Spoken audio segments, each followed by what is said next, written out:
অন্ধকারে কালো কাপড় পরে আম্রপালি পালিয়ে যায় বালিদ্বীপের খাঁজে। পেছনে তার সাংবাদিক, গুপ্তচর আর গণসভার লোলুপ আততায়ী।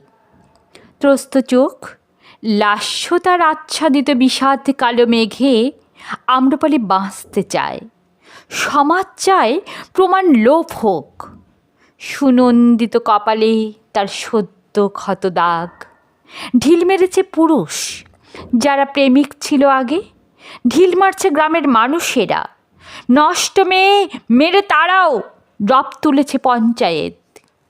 আম্রপালি ঘুরে তাকায়, দেখে এরা সবাই রাতনগর, ওই নন্দ, ওই যে শ্যাম, সব এরাই তাকে নামিয়েছিল চোরাবালির ফাঁদে। গণিকালয়, মীনাবাজার তৈরি করে কারা? প্রতি যুগেই ইন্দ্র কেন উর্বশীর অধীশ্বর হন? আম্রপালি প্রশ্ন করে, প্রশ্ন মুছে যায়।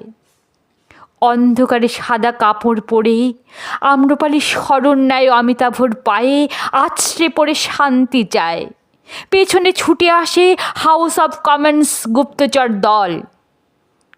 হাসপাতালে আম্রপালি আরোগ্যের জন্যে শুয়ে থাকে। তখনও তার চতুর্দিকে টেলিভিশন চোখ। প্রত্যুষের আগেই তাকে বিম্বিসার অস্বীকার করে।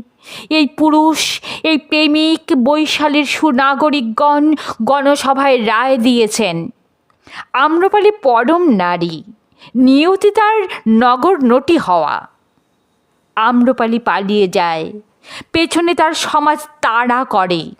আম্রপালি বাঁচতে চায়, সমাজ চায় প্রমাণ লোপ হোক।